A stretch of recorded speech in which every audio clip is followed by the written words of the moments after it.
Thank you, Tony. Thank you, John.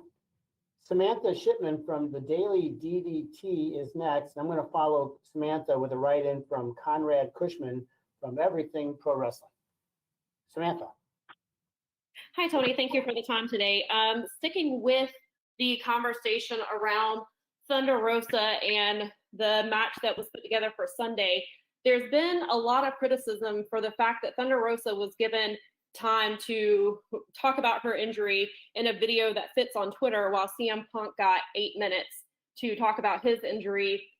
CM Punk, or the AEW Interim World Title, was given a full tournament, including Tanahashi and Hiroki Goto. And then the women kind of had a match that it feels more or less thrown together. And so what do you say to the criticism of that, and why wasn't Thunder Rosa given more time to make it feel like her championship is just as important as the world championship? Well, I strongly disagree with that. And I very strongly disagree with that. I give the TV time based on what I believe is going to draw the most ratings. And if you want my honest opinion on an 8-minute Thunder Rosa promo versus an 8-minute CM Punk promo, then you're going to get an honest answer. And I think the 8-minute CM Punk promo is probably going to do a better rating.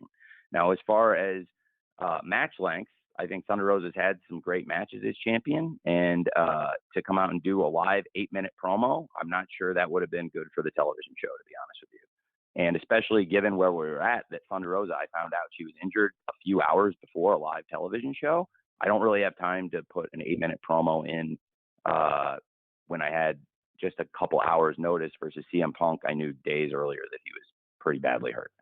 And we had already made a plan 2 days earlier for that. Furthermore, a lot of people criticized the way John got to his match with Tanahashi. So I guess you can't please everybody no matter what you do. And I've actually seen more people excited about the 4-way match with Shida versus Britt Baker versus Jamie Hayter versus Toni Storm than they were for the original match. And I think the 4-way is one of the more anticipated matches on the card. And I've seen people way more excited about that, honestly, than in some cases, the way we got through the Casino Battle Royal match. I think Kyle O'Reilly is one of the best wrestlers in the world, but some people complained when I had Kyle get that opportunity. To be honest, John versus Kyle was one of my personal favorite TV matches. I have watched that match so many times. I loved all the details of it. I will literally now tell you about them. I will tell, I can offline. I went online and talked about stuff in that match that was tremendous. So I thought it was great, but whether it was the grip out of the pile driver, that John used the Gotch pile driver, and then Kyle managed to reverse it into a triangle choke that he passed into a leg submission. So when John went back to work on Kyle after he escaped the submission, he didn't use a Gotch pile driver. He used a conventional one so he wouldn't get caught in another triangle. The little details of storytelling, I thought it was a great match, but a lot of people didn't think it was the right way to get to the interim, but I think it was tremendous. And now we've gone through a great summer with a great interim champion. So there were people criticizing that too. I've seen probably less people, although there may be some criticizing how we got to this.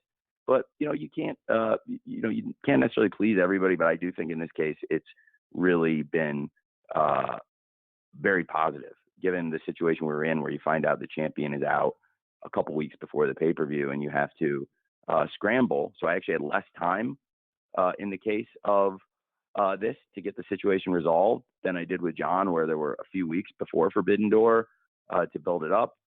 And so like I said, there was more time before the TV show to prepare the promo. I think if you want my honest opinion, and look, that's just a fact, okay?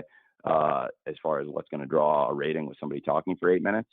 And then the build of the matches, I'm super excited for Dr. Britt Baker versus Hikaru Shida versus Jamie Hayter versus Toni Storm.